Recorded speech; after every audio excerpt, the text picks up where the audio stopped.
one day, after a couple of periods of inspiration and frustration, you realize that you've found an answer that feels right and that captures both the prose nature of the necessities of the set, but also the poetry.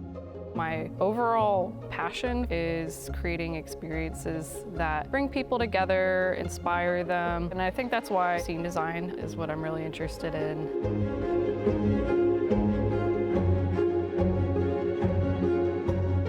Scene design's a lot like architecture, but it's more about art, it's more about experiences and storytelling. I love figuring out the flow, the space, the ideas.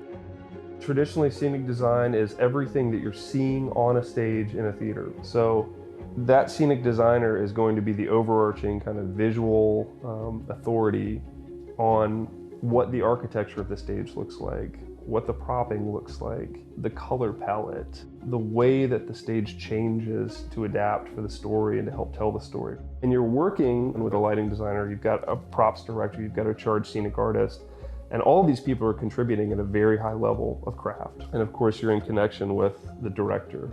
You're in connection with the script. You're doing deep research and making sure that you're helping to tell the story, you're not impeding the story, and you're not taking away space from the story to exist.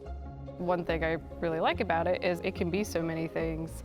It can be designing for theater, it can be for film, but it's also a theme park or a wedding or a museum.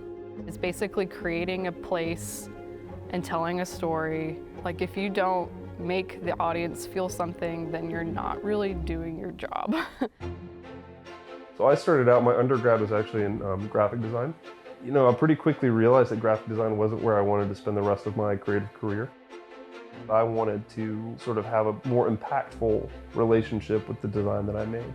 I studied architecture for 5 years. It gave me a huge base of skills and ways of thinking and design basics. In terms of Winter Opera, that was a unique process, right? Because Winter Opera had certain strictures in place. So I did spring opera, and we're reusing a set, so we wanted to make the two operas look as different as possible. Design is you trying to get from A to B, and you hope it's kind of a linear process, but it's usually all over the place. It's like a roller coaster that can go backwards. Your entire job is to become an expert on many things, right? So at one point in your career, you'll be researching classic cars from the 1950s because you have to think about how to lay out a city street, what kind of cars would be on that in 1962, and you want to do a blended or layered cityscape, and so you don't just want cars from 1962, you want cars from 1945 on up, or it's like that sort of thing, right? So I like that design offers an opportunity to be deep and wide on many subjects and many levels. The caliber of students here at the age of 18, 19, 20 were more professional and more mature in many ways than folks I'd worked with on million-dollar projects. Just seeing how professional everyone was, I was like, oh wow, like I didn't know it would be like this in school. The folks on the teams are incredible, and it's important as a designer to sort of shout those guys out, because I can sit all day and make little paper models.